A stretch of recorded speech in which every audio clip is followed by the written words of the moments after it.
Welcome to BaseballGuys.com. I'm your host on Friday here at Around the Horn, Ray Flowers. Wearing my Sharks hat today, supporting the local team as the NHL draft actually takes place during the recording of this video. And we had a little bit of shenanigans on the baseball field that might remind some of hockey. Carlos Zambrano went nuts today in the dugout. Apparently he wasn't very pleased with the effort that Derek Lee gave on a ground ball hit by Juan Pierre down the first base line. Zambrano went on to give up 4 runs in that inning. Got back to the dugout and just let loose a series of, I can only assume, 4-letter words and more in the direction of Derek Lee. Had to be restrained. He was obviously removed from the ball game at that point. Lou Piniella sent him home during the game. They came out, the team, and that is after the game, and said, look, Zambrano's been suspended indefinitely. We're not going to tolerate this behavior. Zambrano's always been a handful. He's been a petulant child, acts like he's 3 years old. That's an act that's worn very thin. Obviously, it's something he's never been able to get a control of, and it's probably been the reason that and a little bit of lack of taking care of himself physically that's really held him back from being the pitcher he could have been, even though he's been very, very good. Now, I also fault the Cubs a little bit here. I think they made a really bad decision early in the year by sending Zambrano to the bullpen. I know they needed some help in that spot, but with that perceived slight in Zambrano's mind, obviously his level of frustration is to the point now where he's going to snap at something like this. Remains to be seen if he'll ever be seen in a Cubs uniform. Is this enough to finally get them to move him to another team? We'll have to wait and see, but Carlos Zambrano really needs to grow up and stop acting again like he's a 3-year-old kid. Jair Jurrjens is on his way back. He's going to make one more rehab start in the minor leagues. If that goes well, he should be back on Wednesday for the Braves.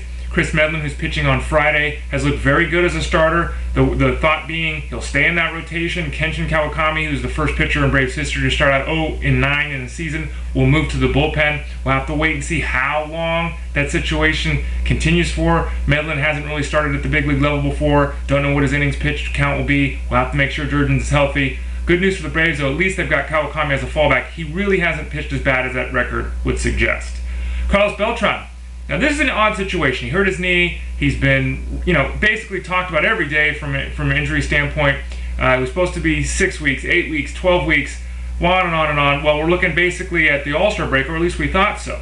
There's a recent report that came out that said the Mets might be considering activating him as soon as Monday to play in a series with the Marlins down in Puerto Rico. Now, to me, this smacks of a little bit of desperation. You've waited this long for Beltran. You might as well continue to wait for him to make sure he's fully healthy. He's still not playing 9 innings of complete offense and defense in the minors. I'd like to see him do that for a little bit of time before he's activated. But the bottom line is it looks like he's very close to returning to the Mets outfield.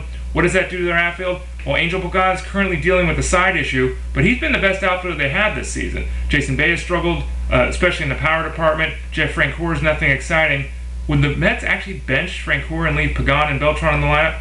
We'll have to wait and see. Looks like Pagan might end up being one of the better 4th outfielders in all of baseball. Crawford, one of the top 10 fantasy weapons in all of baseball, has a shoulder issue. Now, he was removed from a game the other day. He sat out again on Friday. He's day-to-day at this point. He says that the shoulder is bothering him. It's not a major issue. He doesn't anticipate being forced to the disabled list with this. The team called up Matt Joyce. He'll take Crawford's spot in the starting lineup until Crawford is ready to return. Hopefully we'll see Crawford back on the weekend. Might see him rest another couple days and get going next week. But again, we don't expect to see Crawford end up on the disabled list with that sore wing of his.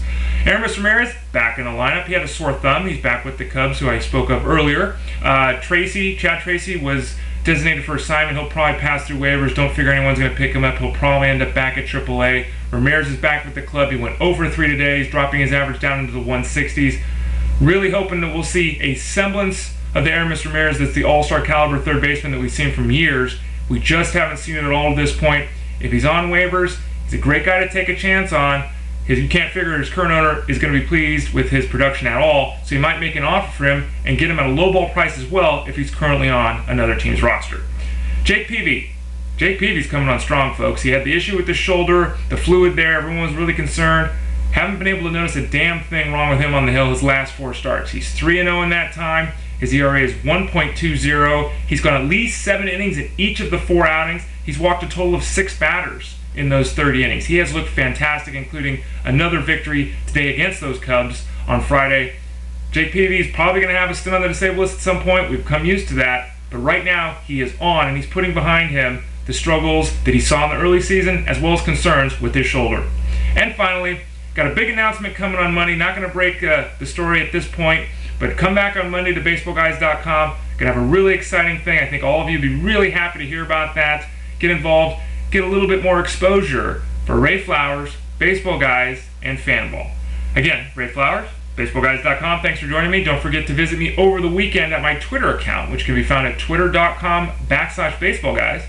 Hope you all have a good weekend, and I'll talk to you all again soon.